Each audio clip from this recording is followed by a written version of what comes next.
नमस्कार दोस्तों।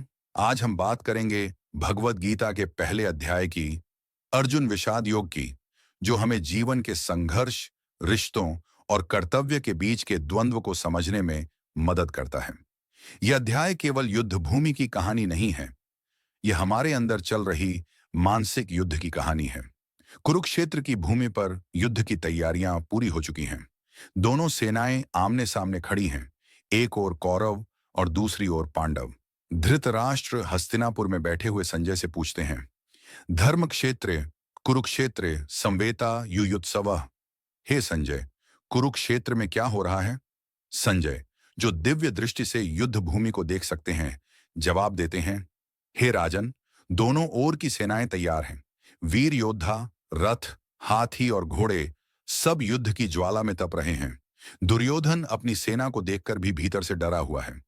वह गुरु द्रोणाचार्य के पास जाकर पांडवों की सेना का जिक्र करता है और अपने पक्ष के योद्धाओं की ताकत गिनाता है।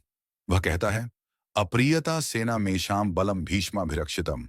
हमारी सेना भीष्म से सुरक्षित है, लेकिन पांडवों की सेना भी कम नहीं। भीष्म पितामह कौरव पक्ष में शंखनाद करते हैं। इसके बाद दोनों ओर से वीर योद्धा अपने अपने शंख बजाते हैं। श्री कृष्ण का पांचजन्य, अर्जुन का देवदत्त, युद्ध की घोषणा हो जाती है। अर्जुन कहता है, हे माधव, मेरा रथ सेनाओं के बीच ले चलिए।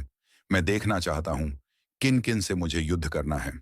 जैसे ही अर्जुन अपने प्रियजन, गुरुओं और रिश्तेदारों को सामने खड़ा देखता है, उसका मन विचलित हो जाता है। उसकी आंखें भर आती हैं, शरीर कांपने लगता है। वह कहता है, न कांक्षे विजयम कृष्ण, न च राज्यम सुखानि च। हे कृष्ण, मुझे न राज्य चाहिए, न विजय और न ही सुख। जब मेरे अपने ही लोग मुझसे युद्ध करेंगे, तो ऐसी विजय का क्या अर्थ? अर्जुन अपने धनुष को छोड़ देता है और कहता है, न योत्स्य इति गोविंदम। हे गोविंद, मैं युद्ध नहीं कर सकता। अर्जुन युद्ध भूमि में बैठ जाता है, मन से टूट चुका होता है। वह धर्म, मोह और करुणा के बीच फंस चुका है। अध्याय का यही भाव है, जब मनुष्य कर्तव्य और भावनाओं के संघर्ष में हार जाता है।